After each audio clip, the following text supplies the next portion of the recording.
दोस्तों, हम पृथ्वी ग्रह पर रहते हैं जो कि अभी ज्ञात जानकारी के हिसाब से यूनिवर्स का एकमात्र ऐसा ग्रह है जिसपे कि एडवांस सिविलाइजेशन निवास करती है और हम इंसान हैं। आज हम अपने एडवांस दिमाग की बदौलत इतनी टेक्नोलॉजी निजात कर ली है जो कि आज हम ब्रह्मांड के किसी भी कोने में जा सकते हैं और किसी भी ग्रह में जाने में सक्षम हैं। लेकिन आज भी इंसान को बहुत कुछ सीखना बाकी है। इस बात को हम सभी जानते हैं कि हमारी पृथ्वी सोलर सिस्टम का सदस्य है और हमारा सोलर सिस्टम ब्रह्मांड में एक मामूली सी जगह है जो कि इस पूरे ब्रह्मांड का 1% भी नहीं है। ऐसे में दोस्तों, आप और हम सीधे तौर पर एक ऐसे यूनिवर्स का हिस्सा हैं जो दिन प्रतिदिन फैलता ही जा रहा है। इस विशाल क्षेत्र में अनगिनत गैलेक्सी मौजूद हैं और ये गैलेक्सीज एक दूसरे से दूर जा रहे हैं और ब्रह्मांड के फैलाव में एक महत्वपूर्ण भूमिका निभा रही है। ब्रह्मांड के इस विकराल रूप को देखकर कई सारे सवाल आते हैं। आखिरकार हमारा यूनिवर्स कितना बड़ा है? अंतरिक्ष में इसकी कोई सीमा तो होगी। आखिरकार ब्रह्मांड का अंतिम छोर कहाँ है? इस विशाल अंतरिक्ष में हम इंसानों का क्या वजूद है? तो चलिए दोस्तों, आज के इस वीडियो रिपोर्ट में आपका स्वागत है और आज हम ऐसे चीजें बताएंगे आपको जिसे जानकर आप कहेंगे वाओ, ये क्या था। और जी हाँ दोस्तों, सारे सवालों के जवाब आपको इसी वीडियो में मिलेंगे, तो अंत तक बने रहिएगा और चैनल पर अगर नए हैं तो चैनल को सब्सक्राइब करना बिल्कुल ना भूलें। चलिए शुरुआत करते हैं। दोस्तों, यूनिवर्स का आकार पता लगाने से पहले हमें यूनिवर्स के बारे में जानना बहुत ही जरूरी है। आखिर ब्रह्मांड है क्या? What is universe? Universe space की सभी वस्तुएं से मिलकर बना है। ये ऐसा गोलाकार क्षेत्र है जिसमें वर्तमान समय में पृथ्वी से देखे जाने पर जितने भी तारे नजर आते हैं और ग्रह मौजूद हैं, जिन ग्रह, तारे और गैलेक्सी आज हम तकनीक के माध्यम से देख पाते हैं, उन्हें ऑब्जर्व करना ऑब्जर्वेबल यूनिवर्स कहा जाता है। और ऑब्जर्वेबल यूनिवर्स के परे भी बहुत सारी वस्तुएं मौजूद हैं जिसे हम पृथ्वी से देख नहीं पाते हैं और इसे ही वैज्ञानिक कई सालों से खोजने का प्रयास कर रहे हैं। ये ब्रह्मांड का वो हिस्सा है जिससे कि ब्रह्मांड का आकार और अंतिम छोर तक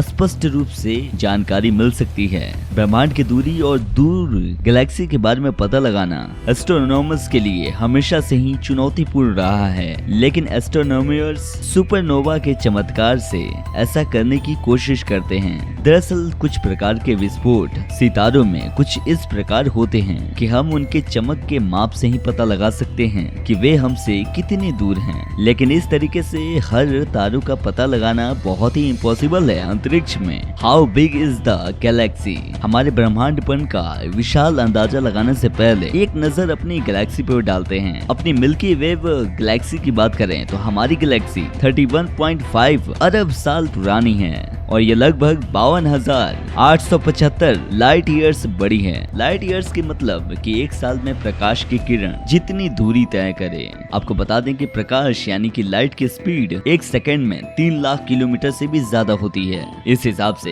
एक लाइट ईयर का मतलब 9.5 खरब किलोमीटर होगा। ऐसे में बड़े फासलों का हिसाब किताब जो है वो लाइट ईयर में ही रखा जाता है। हमारे इस गैलेक्सी में बड़ा ही सोलर सिस्टम लगा हुआ है जिसका कि पृथ्वी एक छोटा सा हिस्सा है। सोलर सिस्टम में पृथ्वी के अलावा 7 ग्रह और है जिसमें कि अधिकतर ग्रहों की बात अगर करें तो उसका आकार पृथ्वी से कई गुना बड़ा है। हमारी गैलेक्सी का सबसे अहम हिस्सा हमारी सूरज है जिसका डायमीटर 13,90,000 किलोमीटर है और ये पृथ्वी के आकार से 109 गुना बड़ा है। सोचिए, हमारे सौर मंडल में मौजूद एक तारा इतना विशाल है तो अंतरिक्ष में मौजूद बाकी सारे कितने तारे कितने विशाल होंगे। हमारे खुद की गैलेक्सी में 400 बिलियन स्टार्स हैं। इसके अलावा कई लाख प्लैनेट मौजूद हैं और एस्ट्रॉयड भी मौजूद हैं और ये इतनी बड़ी हैं कि अगर हम लाइट के स्पीड से भी देखें ना या फिर यात्रा करें तब भी एक छोर से दूसरे छोर पे जाने पे 10,000 साल लगेंगे।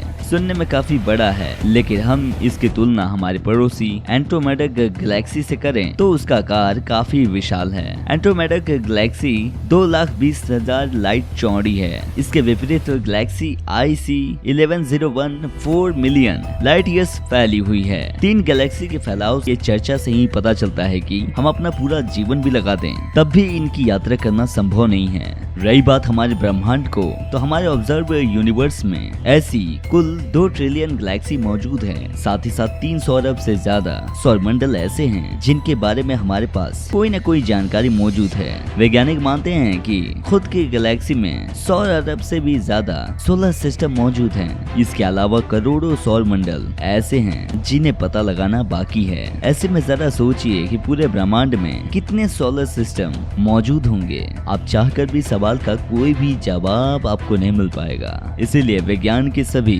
तकनीक इस पहलू पर आकर फेल होती हुई नजर आती है। How old are universal is universes, हमारा यूनिवर्स कितना बड़ा हो सकता है? इसका एक जवाब हमें ब्रह्मांड की उत्पत्ति के सिद्धांत बिग बैंग थ्योरी से पता चलता है, जो हमें बताता है कि ब्रह्मांड का इंफॉर्मेशन लगभग 15 अरब साल पहले से चलता आ रहा है, जबकि सब कुछ एक घने गर्म पदार्थ में था। इस दौरान ब्रह्मांड केवल हाइड्रोजन और हीलियम की छोटी सी राशि से निर्मित हो रहा था। शुरुआती दौर में कोई तारे या फिर कोई ग्रह का अस्तित्व नहीं था, यहाँ तक कि समय और जगह का भी कोई अस्तित्व नहीं था। ऐसे में लगभग एक सिंगल एटम से ये पनपा जिस यूनिवर्स को आज हम देखते हैं। ये शुरुआती दौर में ऐसा बिल्कुल नहीं था, बल्कि इसे बनने में 13.8 बिलियन साल का वक्त लगा। जब ब्रह्मांड 100 मिलियन साल पुराना था तो तारों का बनना शुरू हुआ। सबसे पहले सभी छोटे पार्टिकल्स आपस में जुड़ना शुरू हुए और आपस में जुड़कर एक एटम्स का निर्माण किया, और फिर एटम आपस में जुड़कर 400 गैलेक्सी का बना दिया। लेकिन ये प्रक्रिया रातों रात नहीं हुई, बल्कि इसे पूरा होने में कई लाखों साल लगे। और इसी प्रक्रिया से 4 अरब 49 करोड़ साल पहले सूर्य की उत्पत्ति की प्रक्रिया शुरू हुई थी। हैरानी की बात है कि ब्रह्मांड का बनना, बिगड़ना, फैलना आज भी जारी है। आज भी स्पेस में कई सोलर सिस्टम बन रहे हैं और कई तबाह हो रहे हैं। ऐसे में इसकी विशालता की गणना कर पाना बहुत ही मुश्किल है हर वैज्ञानिक के लिए, और किसी भी वैज्ञानिक के लिए सपने से कम नहीं है। How big is the universe? Observable universe. हालांकि अभी तक हमारे वैज्ञानिक इस सवाल का सही आंकड़ा बता नहीं पाए हैं, लेकिन ऑब्जर्वेबल यूनिवर्स की थ्योरी ब्रह्मांड का एक चित्र सामने है।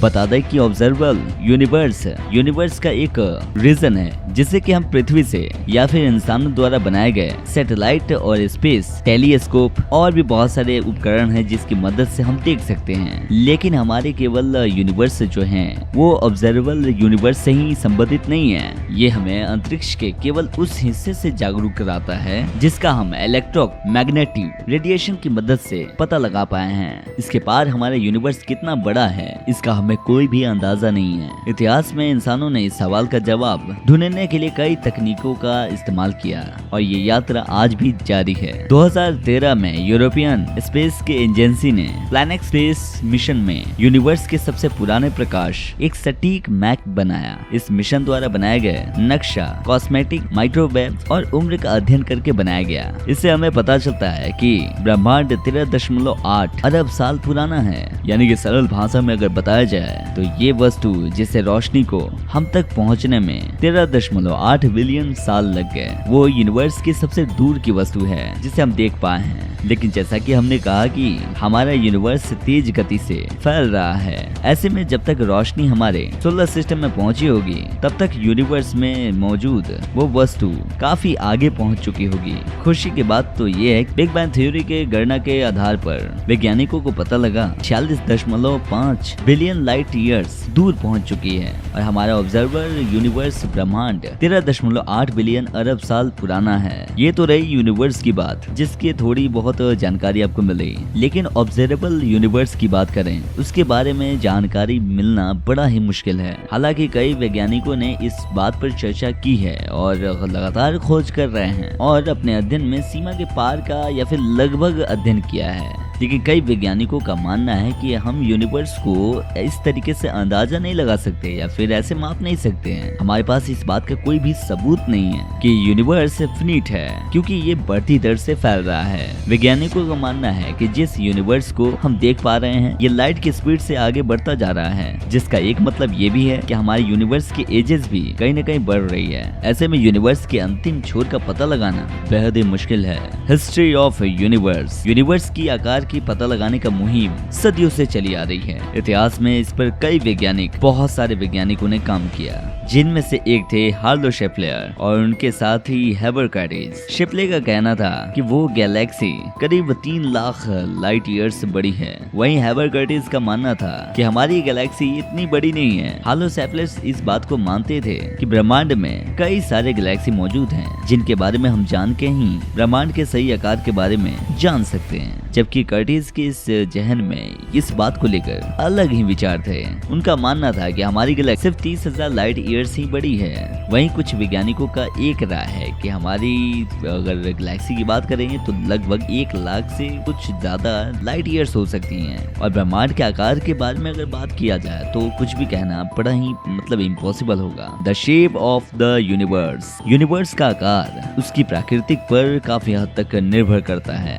ऐसे में इसकी आकृति के बारे में बात करें तो वैज्ञानिक मानते हैं कि हमारा यूनिवर्स स्फीयर्स यूनिवर्स में बंद हो सकता है, या फिर ये फ्लैट या फिर इन्फिनिटिव हो सकता है। ध्यान देने वाली बात तो ये है कि यूनिवर्स के स्फीयर होने में उसके आकार का पता लगाया जा सकता है, क्योंकि गोलाकार आकार की चीजों को ढूंढना थोड़ा सा आसान होता है। लेकिन यूनिवर्स के फ्लैट इन्फिनिट होने पर उसके आकार का पता लगाना बड़ा ही मुश्किल हो जाता है। नासा के अनुसार वैज्ञानिकों को पता है कि ब्रह्मांड गोलाकार होने की बजाय फ्लैट है। जी हाँ दोस्तों, फिलहाल इस वीडियो में इतना ही, और यही रोचक तथ्यों के साथ हम एक बार फिर से जुड़ेंगे। लेकिन अगर आप हमारे चैनल पर नए हैं तो प्लीज इस चैनल को सब्सक्राइब कर दीजिएगा, लाइक कीजिएगा और शेयर कीजिएगा अपने दोस्तों के साथ। बहुत ही इंपॉर्टेंट इन्फॉर्मेशन हम आपके लिए लेकर आते हैं, और तब तक अपना ख्याल रखिए। मिलते हैं कुछ रोचक तथ्यों के साथ। बाय।